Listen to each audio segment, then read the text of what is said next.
This classic episode of the Electric Playground is brought to you by P&P Games, your source for everything video games.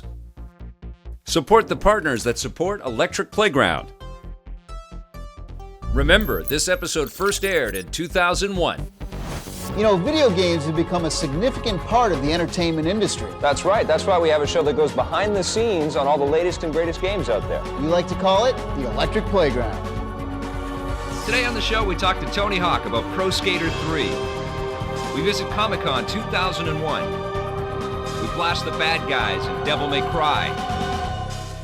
And Tommy and I are haunted in Reviews on the Run.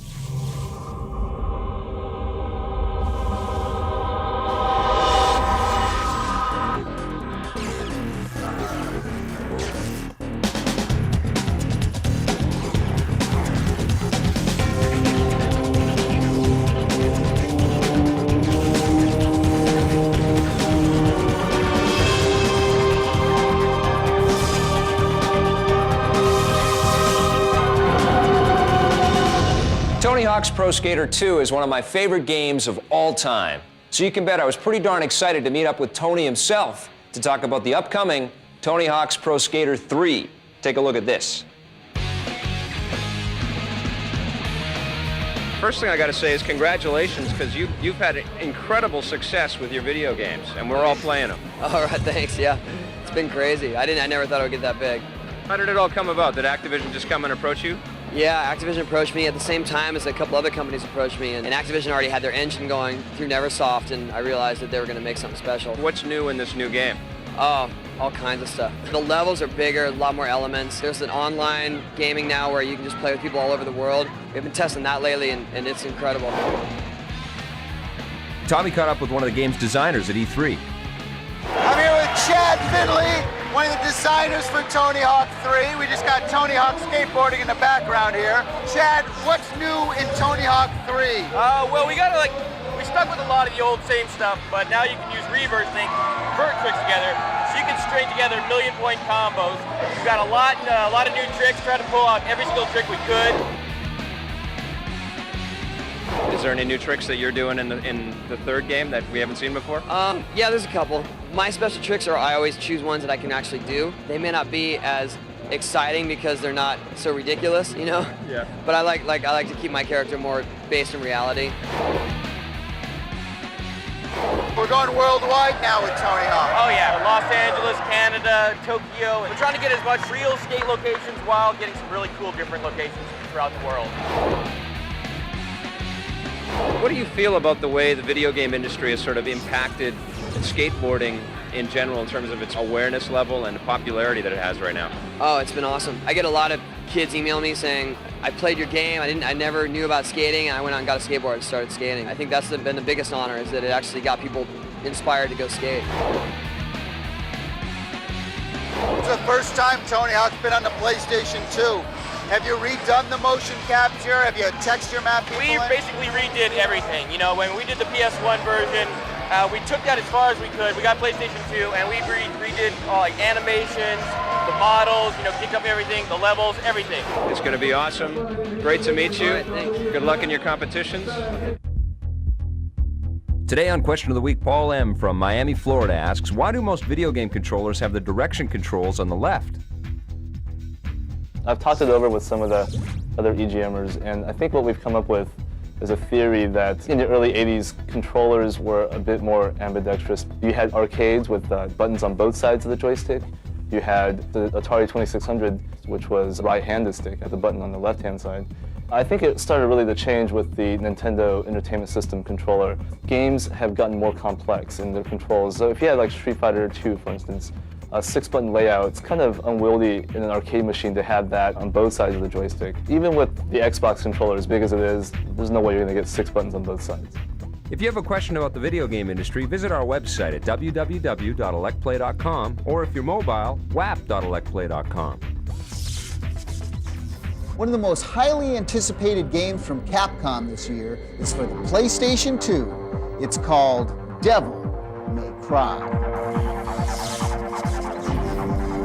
I'm here with Matt at Capcom. We're talking about their newest game, Devil May Cry. Now tell me, what can we expect from this game? Shinji Mikami, the creator of Resident Evil, created this game, started as Resident Evil, and he took it on to a whole new genre. It's really more of a gothic action thriller. You can expect tons of action, beautiful visuals, incredible special effects. Now it's different than Resident Evil.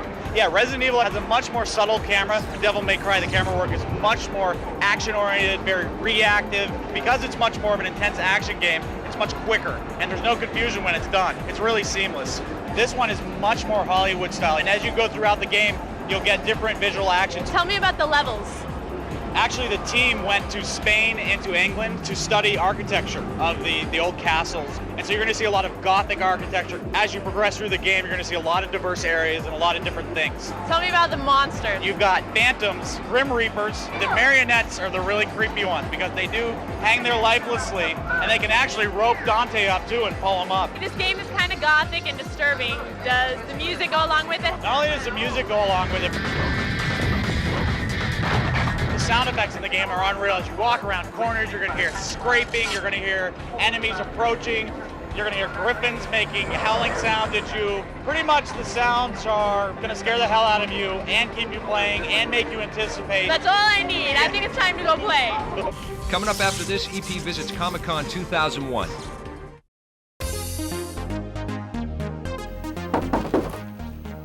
Not taking a lunch break? We're all having a heated argument on what video game has the best original soundtrack.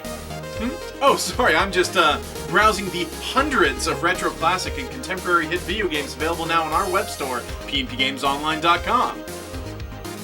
Support us while we support the Electric Playground Classic.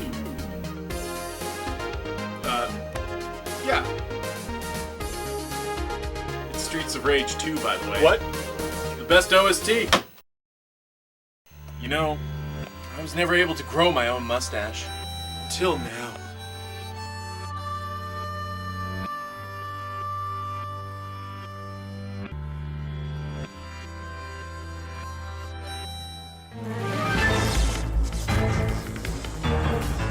You know, the Spider-Man game proved that video games and comic books go hand in hand. So we went to check out Comic-Con 2001 in San Diego, California.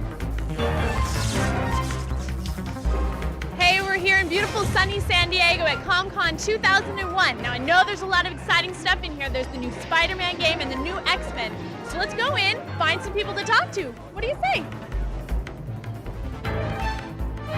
I'm here with Bryan Michael Bendis, who is one of the biggest names in comic books right now. Stop it. This is the guy that writes Ultimate Spider-Man. Tell the people out there that may not know what Ultimate Spider-Man's all about. They thought, okay, you know what? Why don't we take the germ of the idea of Spider-Man, the initial idea, start it over again as if it happened today. So instead of him being the adult Peter Parker of Amazing Spider-Man, right, we have the 15-year-old Peter Parker dealing with his spider powers. But much more contemporary issues. Much more contemporary issues, much more complicated family life, complicated school life, more complicated villainry. Have you played the Spider-Man video game? Not only have I played the Spider-Man video games, I actually wrote the comic book that goes into the Activision video games. Unreal. Yeah, so you wrote the Spider-Man comic book for the game. It's a cute little silly Spider-Man kicking everyone's butt story, but yeah. I'm talking to Todd Jefferson from Activision. Now, Todd was one of the producers for Spider-Man 2, so tell me, what are the major differences between Spider-Man 2 and the original? Spider-Man 2 has a whole brand new storyline, 6 all-new supervillains for Spider-Man to fight.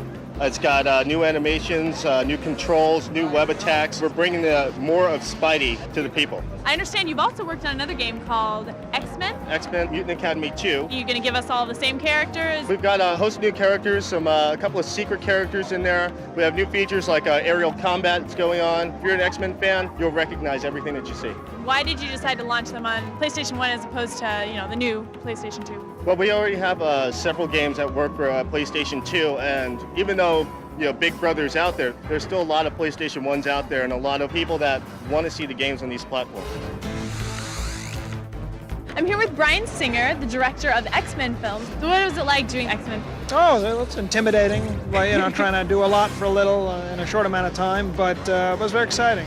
Visual effects and all the different powers, it allows you to flex your imagination a little more than your average movie. Well, X-Men is a phenomenon. It's comic books, we got movies, there's video games. Have you played the video game? I have. I'm very bad at it. Anything else you're working on that you'd like to talk about, or is it all pretty secretive? No, that's pretty much the focus of my life is the sequel to X-Men, which I'll probably get to shooting early next year. Do we have a lot of the same people? Yeah, a lot of the same cast members coming back, some new characters. Nice. Kind of excited about that. Bryan Singer, so cool. Thank you for the interview. Cool, thank you. Appreciate it. My pleasure.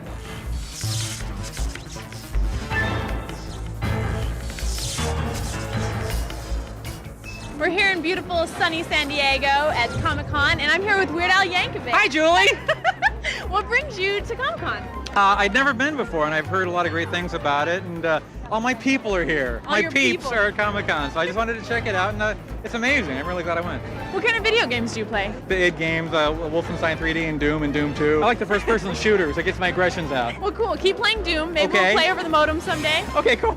Rock on. After the break, Tommy tries to survive NHL Hitz. Oh, hey, Lee from P&P Games here, reminding you to check out the Electric Playground Classic every Saturday morning at 9 a.m. Pacific Time on youtube.com/EPNTV. Brought to you in part proudly by P&P Games. And don't forget, play forever!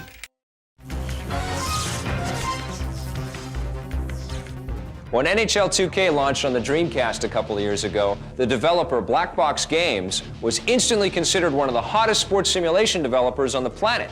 Well, now they're stretching out to create an arcade-style hockey game for Midway called NHL Hitz 2002. I'm here in Vancouver, Canada at Black Box Games talking to Doug. And we're talking about NHL Hitz 2002. We took the core elements of a good simulation hockey game with, you know, the real-time physics. It's an NHL and NHLPA licensed product, and then just cranked it up to 11. We take sort of the cream of the crop, or sometimes we actually took the bruiser of the team just to add a little spice to it, and exaggerated all of their core competencies, you could say. Incorporated that into a game with a bunch of fantasy characters, and voila, NHL Hitz. So do the pros actually do the motion capture? Well, we found that because of the extreme nature of the hits we were trying to do, we actually had to get stunt people for it. Stunt people. I have some pretty good game.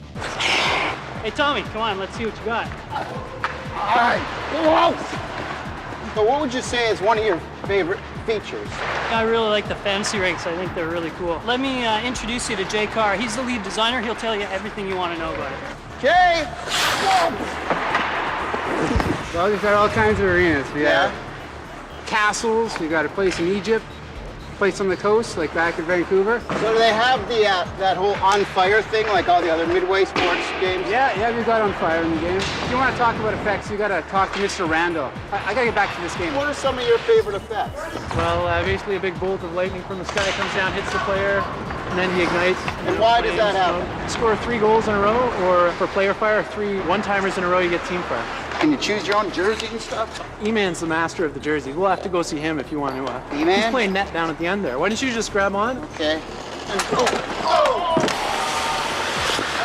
Hey, how you doing? I understand there's a lot of different jerseys in the game? Got all 30 NHL teams, each one of them done to their specific authenticity. So we've even got the actual brand logos on the back. You take over for me for a little bit? I'll take Watch, over you got for it? you.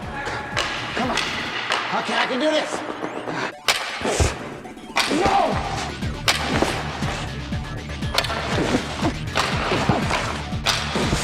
What do you guys think of that, huh?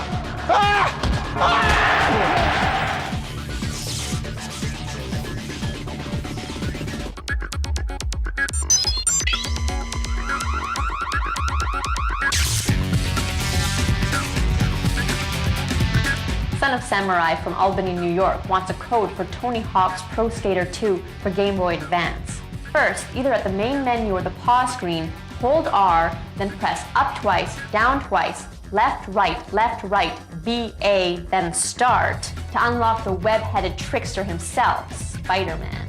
If you'd like to request a specific code or cheat, visit our website at www.electplay.com, or if you're mobile, wap.electplay.com.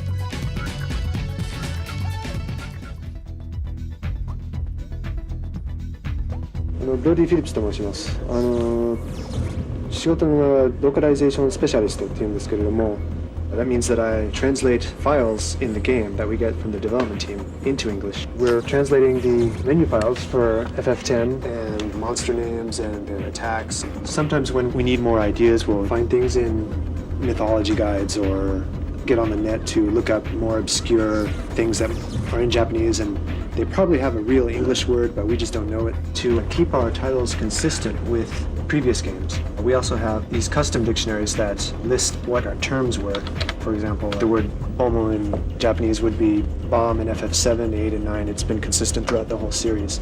The most challenging aspect is fitting things on these menus. In Japanese, you can have a 3-letter word and it'll be really long. We have to fit everything into the menus in a way that seems natural to an American user.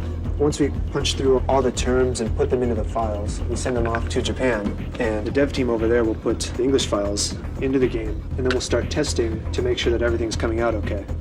To be able to get your hands on a game that no one in the US has ever seen before, that's the coolest thing.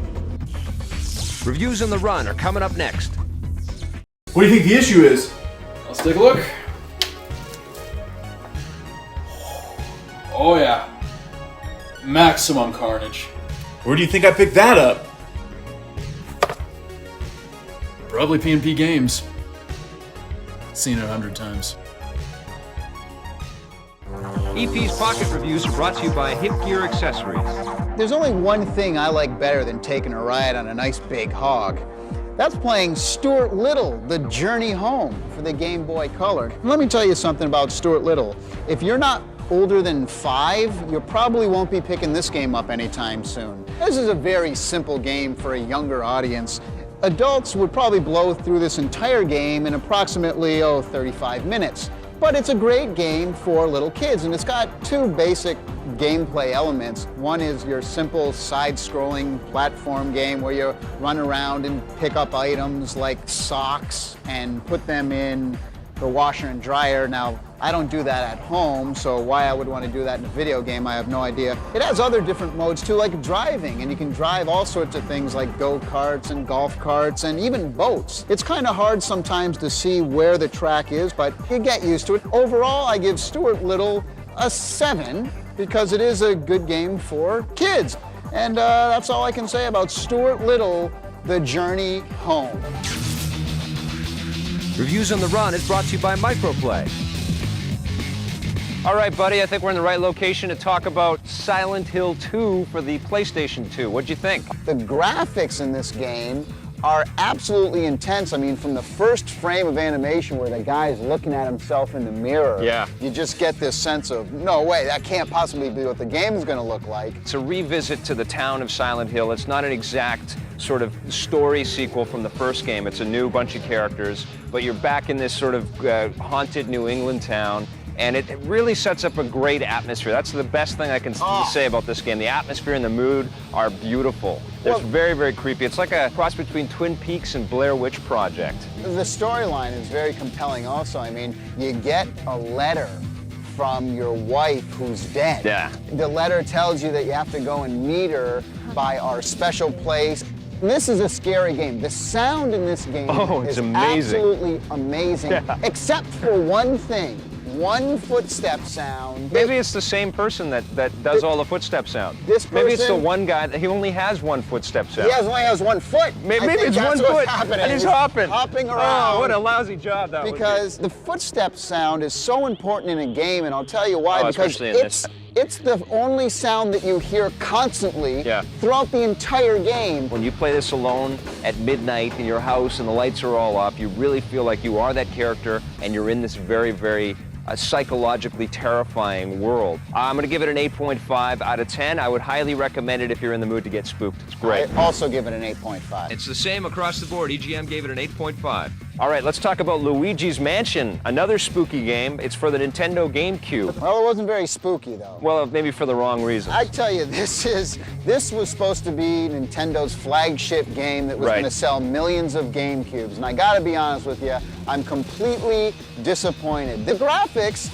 are very alias looking, and it gives me nothing that wows me. GameCube has to compete with Xbox and second-generation PlayStation 2 games. This, to me, is not a next-generation platform game. Well, let's go back in time a little bit. Every new system that Nintendo has put out, they've offered up a Mario game to go along with it. The first NES had Super Mario Brothers, then there was Super Mario World for the Super Nintendo system, and then the N64 had Super Mario 64. Now the Nintendo GameCube comes out, and we've got Luigi's Mansion, and the expectations are so high that this game is going to be such a revolutionary gameplay experience. Right. And man, what a letdown.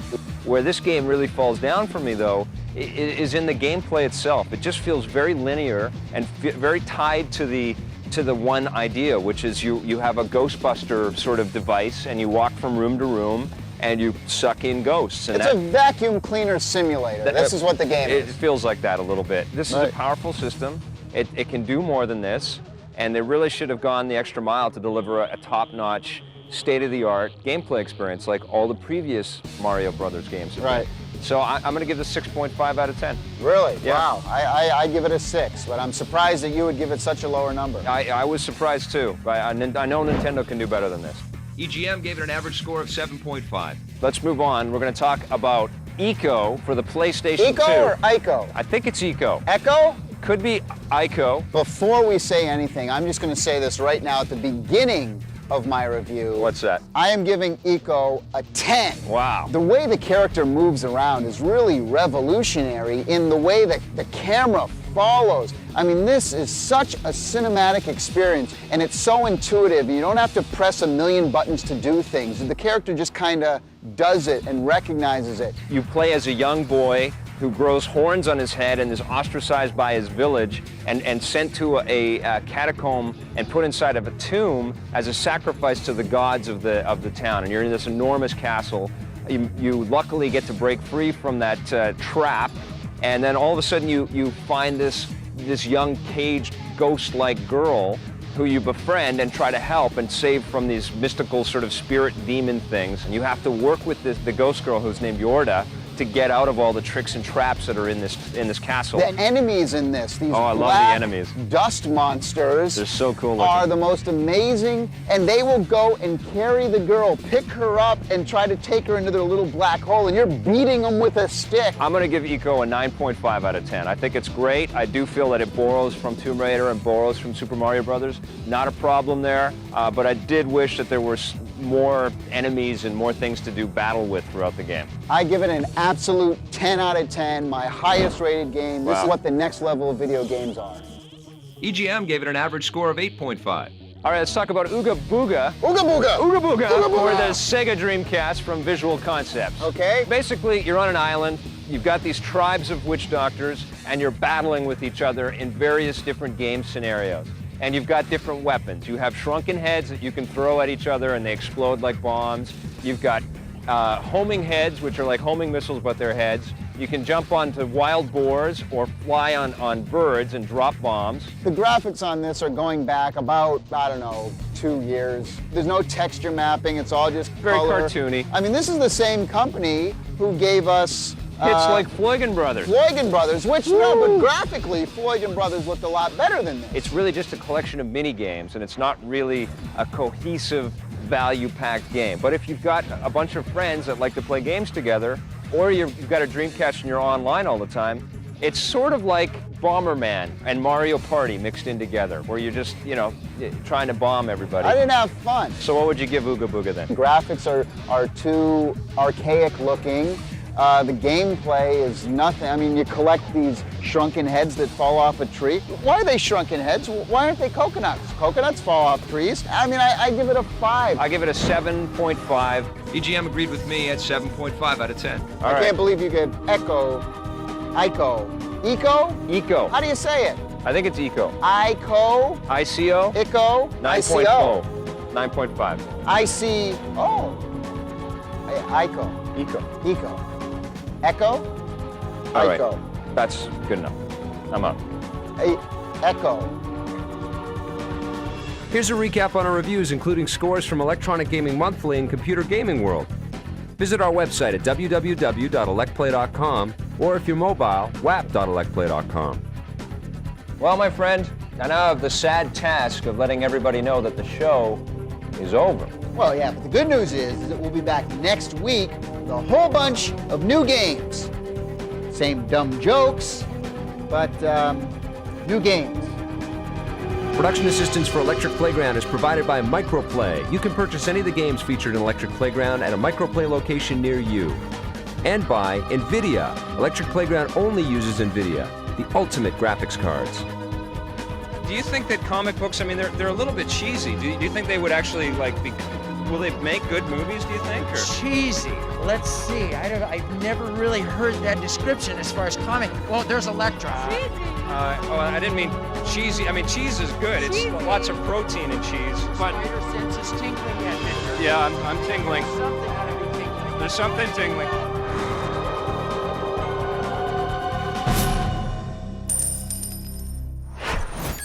This classic episode of the Electric Playground was brought to you by P&P Games, your source for everything video games. Support the partners that support the Electric Playground. Thanks for watching, and play forever.